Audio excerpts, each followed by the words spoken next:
Carolina. The First Men in the Moon, by G.Wells. Chapter 15. The Giddy Bridge. Just for a moment that hostile pause endured. I supposed that both we and the Selenites did some very rapid thinking. My clearest impression was that there was nothing to put my back against, and that we were bound to be surrounded and killed. The overwhelming folly of our presence there loomed over me in black, enormous reproach. Why had I ever launched myself on this mad, inhuman expedition? Cavor came to my side and laid his hand on my arm. His pale and terrified face was ghastly in the blue light. "We can't do anything," he said. "It's a mistake. They don't understand. We must go, as they want us to go." I looked down at him, and then at the fresh Selenites who were coming to help their fellows. "If I had my hands free—" "It's no use," he panted. "No." "We'll go." And he turned about and led the way in the direction that had been indicated for us. I followed, trying to look as subdued as possible, and feeling at the chains about my wrists. My blood was boiling. I noted nothing more of that cavern, though it seemed to take a long time before we had marched across it, or if I noted anything I forgot it as I saw it. My thoughts were concentrated, I think, upon my chains and the Selenites, and particularly upon the helmeted ones with the goads. At first they marched parallel with us and at a respectful distance, but presently they were overtaken by 3 others, and then they drew nearer, until they were within arm's length again. I winced like a beaten horse as they came near to us. The shorter, thicker Selenite marched at first on our right flank, but presently came in front of us again. How well the picture of that grouping has bitten into my brain!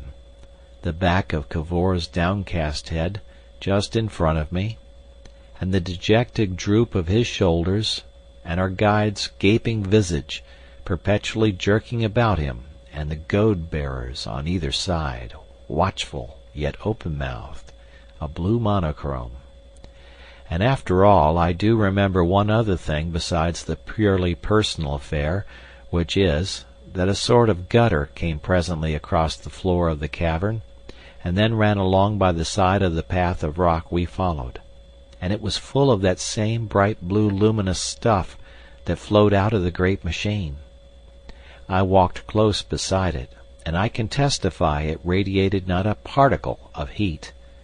It was brightly shining, and yet it was neither warmer nor colder than anything else in the cavern. Clang, clang, clang! We passed right under the thumping levers of another vast machine, and so came at last to a wide tunnel, in which we could even hear the pad, pad of our shoeless feet, and which, save for the trickling thread of blue to the right of us, was quite unlit. The shadows made gigantic travesties of our shapes and those of the Selenites on the irregular wall and roof of the tunnel. Ever and again crystals in the walls of the tunnel scintillated like gems. Ever and again the tunnel expanded into a stalactitic cavern, or gave off branches that vanished into darkness. We seemed to be marching down that tunnel for a long time. Trickle, trickle, went the flowing light very softly, and our footfalls and their echoes made an irregular paddle, paddle. My mind settled down to the question of my chains. If I were to slip off one turn, so, and then to twist it, so. If I tried to do it very gradually, would they see I was slipping my wrist out of the looser turn? If they did, what would they do? "Bedford," said Cavor, "it goes down. It keeps on going down." His remark roused me from my sullen preoccupation. "If they wanted to kill us," he said, dropping back to come level with me, There is no reason why they should not have done it." "No," I admitted. "That's true." "They don't understand us," he said. "They think we are merely strange animals, some wild sort of mooncalf birth, perhaps. It will be only when they have observed us better that they will begin to think we have minds." "When you trace those geometrical problems," said I. "It may be that." We tramped on for a space. "You see," said Cavor, "these may be Selenites of a lower class." "The infernal fools!" said I viciously, glancing at their exasperating faces. "If we endure what they do to us—" "We've got to endure it," said I. "There may be others less stupid. This is the mere outer fringe of their world. It must go down and down, cavern, passage, tunnel, down at last to the sea, hundreds of miles below." His words made me think of the mile or so of rock and tunnel that might be over our heads already. It was like a weight dropping on my shoulders. "Away from the sun and air," I said. "Even a mine half a mile deep is stuffy," I remarked. "This is not anyhow. It's probable ventilation. The air would blow from the dark side of the moon to the sunlit, and all the carbonic acid would well out there and feed those plants. Up this tunnel, for example, there is quite a breeze. And what a world it must be! The earnest we have in that shaft, and those machines—" "And the goad," I said. "Don't forget the goad." He walked a little in front of me for a time. "Even that goad," he said. "Well?" "I was angry at the time, but it was perhaps necessary we should get on. They have different skins and probably different nerves. They may not understand our objection, just as a being from Mars might not like our earthly habit of nudging." "They'd better be careful how they nudge me." "And about that geometry. After all, their way is a way of understanding too. They begin with the elements of life and not of thought. Food, compulsion, pain. They strike at fundamentals." "There's no doubt about that," I said. He went on to talk of the enormous and wonderful world into which we were being taken. I realized slowly from his tone that even now he was not absolutely in despair at the prospect of going ever deeper into this inhuman planet burrow. His mind ran on machines and invention, to the exclusion of 1,000 dark things that beset me. It wasn't that he intended to make any use of these things, he simply wanted to know them. "After all," he said, "this is a tremendous occasion. It is the meeting of two worlds. What are we going to see? Think of what is below us here." "We shan't see much if the light isn't better," I remarked. "This is only the outer crust. Down below, on this scale, there will be everything. Do you notice how different they seem one from another? The story we shall take back." "Some rare sort of animal," I said, "might comfort himself in that way while they were bringing him to the zoo. It doesn't follow that we are going to be shown all these things." "When they find we have reasonable minds," said Cavor, "they will want to learn about the earth. Even if they have no generous emotions, they will teach in order to learn. And the things they must know! The unanticipated things!" He went on to speculate on the possibility of their knowing things he had never hoped to learn on earth, speculating in that way, with a raw wound from that goad already in his skin. Much that he said I forget, for my attention was drawn to the fact that the tunnel along which we had been marching was opening out wider and wider. We seemed, from the feeling of the air, to be going out into a huge space. But how big the space might really be we could not tell, because it was unlit. Our little stream of light ran in a dwindling thread and vanished far ahead. Presently the rocky walls had vanished altogether on either hand. There was nothing to be seen but the path in front of us, and the trickling, hurrying rivulet of blue phosphorescence. The figures of Cavor and the guiding Selenite marched before me. The sides of their legs and heads that were towards the rivulet were clear and bright blue. Their darkened sides, now that the reflection of the tunnel wall no longer lit them, merged indistinguishably in the darkness beyond. And soon I perceived that we were approaching a declivity of some sort, because the little blue stream dipped suddenly out of sight. In another moment, as it seemed, we had reached the edge. The shining stream gave one meander of hesitation, and then rushed over. It fell to a depth at which the sound of its descent was absolutely lost to us. Far below was a bluish glow, a sort of blue mist, at an infinite distance below. And the darkness the stream dropped out of became utterly void and black, save that a thing like a plank projected from the edge of the cliff and stretched out and faded and vanished altogether.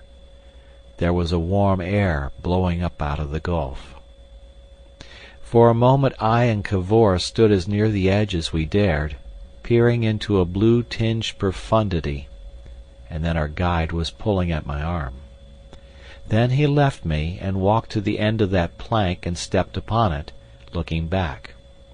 Then when he perceived we watched him, he turned about and went on along it, walking as surely as though he was on firm earth.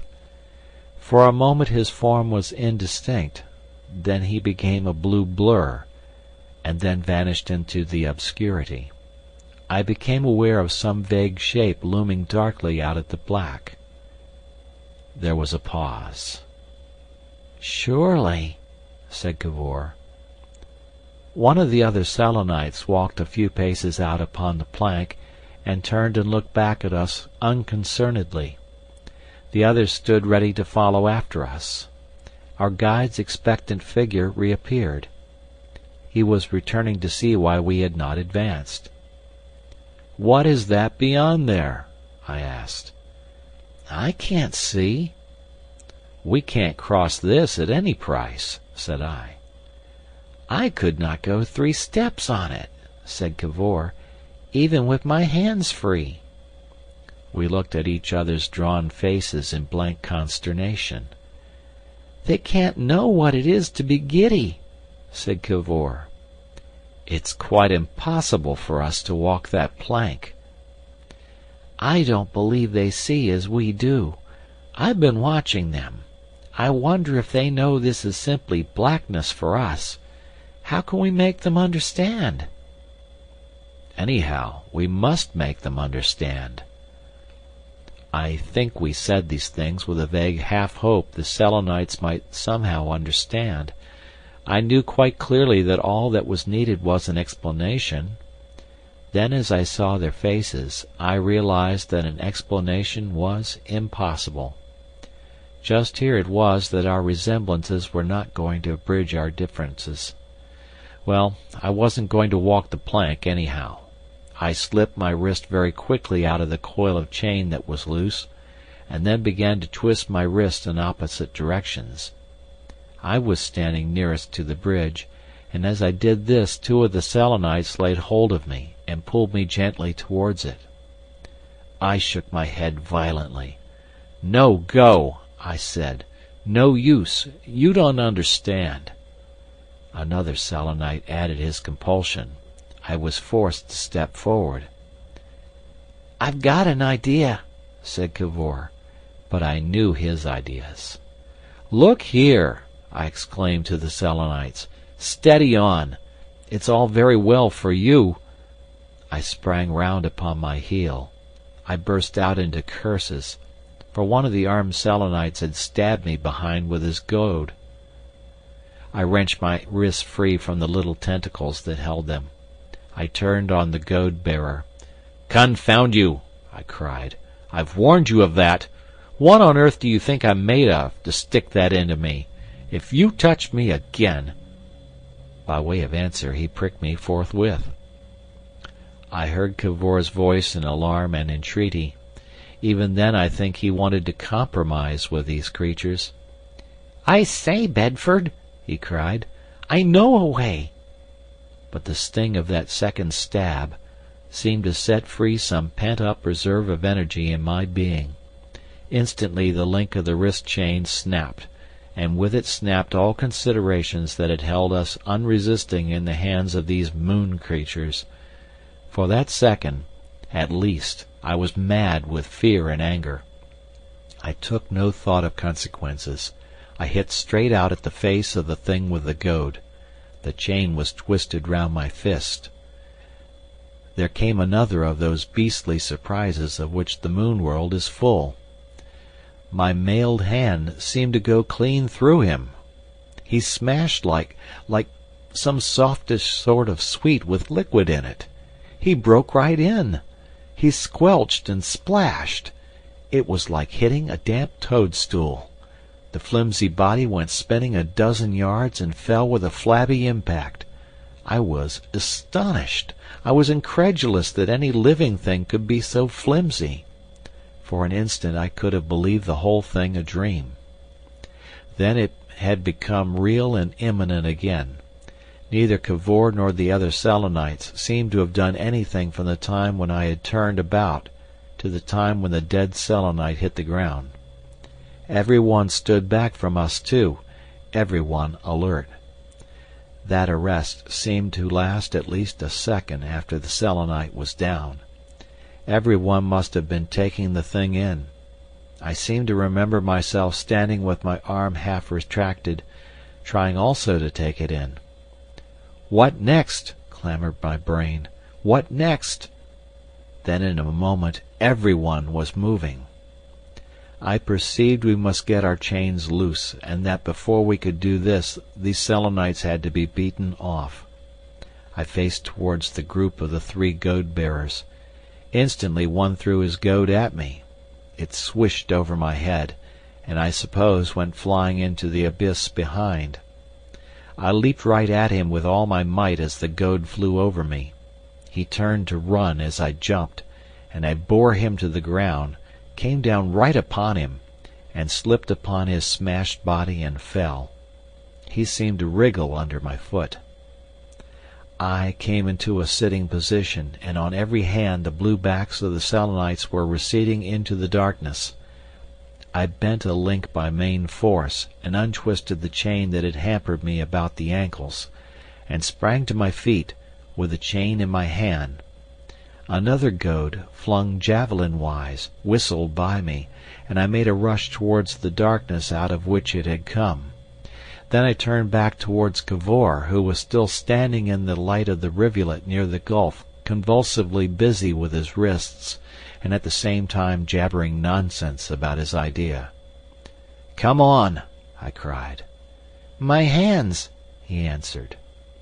Then, realizing that I dared not run back to him, because my ill-calculated steps might carry me over the edge, he came shuffling towards me, with his hands held out before him. I gripped his chains at once to unfasten them.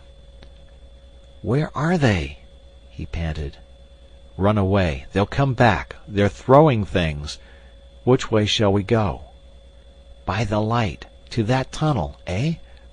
"Yes," said I, and his hands were free. I dropped on my knees and fell to work on his ankle bonds. Whack came something, I know not what, and splashed the livid streamlet into drops about us. Far away on our right a piping and whistling began. I whipped the chain off his feet and put it in his hand. "Hit with that," I said, and without waiting for an answer set off in big bounds along the path by which we had come. I had a nasty sort of feeling that these things could jump out of the darkness onto my back. I heard the impact of his leaps come following after me. We ran in vast strides. But that running, you must understand, was an altogether different thing from any running on earth. On earth one leaps and almost instantly hits the ground again, but on the moon, because of its weaker pull, one shot through the air for several seconds before one came to earth. In spite of our violent hurry, this gave an effect of long pauses, pauses in which one might have counted 7 or 8. Step! And one soared off. All sorts of questions ran through my mind. Where are the Selenites? What will they do? Shall we ever get to that tunnel? Is Cavor far behind? Are they likely to cut him off? Then whack, stride, and off again for another step. I saw a Selenite running in front of me, his legs going exactly as a man's would go on earth. Saw him glance over his shoulder, and heard him shriek as he ran aside out of my way into the darkness. He was, I think, our guide, but I am not sure. Then in another vast stride the walls of rock had come into view on either hand, and in 2 more strides I was in the tunnel, and tempering my pace to its low roof. I went on to a bend, then stopped and turned back, and plug, plug, plug, Cavor came into view, splashing into the stream of blue light at every stride, and grew larger and blundered into me. We stood clutching each other. For a moment, at least, we had shaken off our captors and were alone. We were both very much out of breath. We spoke in panting, broken sentences. "You spoil it all," panted Cavor. "Nonsense!" I cried. "It was that or death." "What are we to do?" "Hide." "How can we?" "It's dark enough." "But where?" "Up one of these side caverns." "And then?" "Think." "Right. Come on." We strode on, and presently came to a radiating dark cavern. Cavor was in front. He hesitated, and chose a black mouth that seemed to promise good hiding. He went towards it and turned. "It's dark," he said. "Your legs and feet will light us. You're wet with that luminous stuff." "But—" A tumult of sounds, and in particular a sound like a clanging gong, advancing up the main tunnel, became audible. It was horribly suggestive of a tumultuous pursuit. We made a bolt for the unlit side cavern forthwith. As we ran along it our way was lit by the irradiation of Cavor's legs. "It's lucky," I panted, "they took off our boots, or we should fill this place with clatter." On we rushed, taking as small steps as we could to avoid striking the roof of the cavern. After a time we seemed to be gaining on the uproar. It became muffled, it dwindled, it died away. I stopped and looked back, and I heard the pad pad of Cavor's feet receding. Then he stopped also. "Bedford," he whispered, "there's a sort of light in front of us." I looked and at first could see nothing. Then I perceived his head and shoulders dimly outlined against a fainter darkness.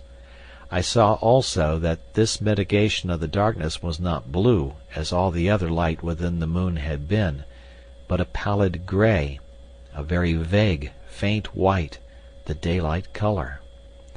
Cavor noted this difference as soon or sooner than I did, and I think too that it filled him with much the same wild hope. "Bedford," he whispered, and his voice trembled, "that light, it is possible—" He did not dare to say the thing he hoped. There came a pause. Suddenly I knew by the sound of his feet that he was striding toward that pallor. I followed him with a beating heart. End of chapter.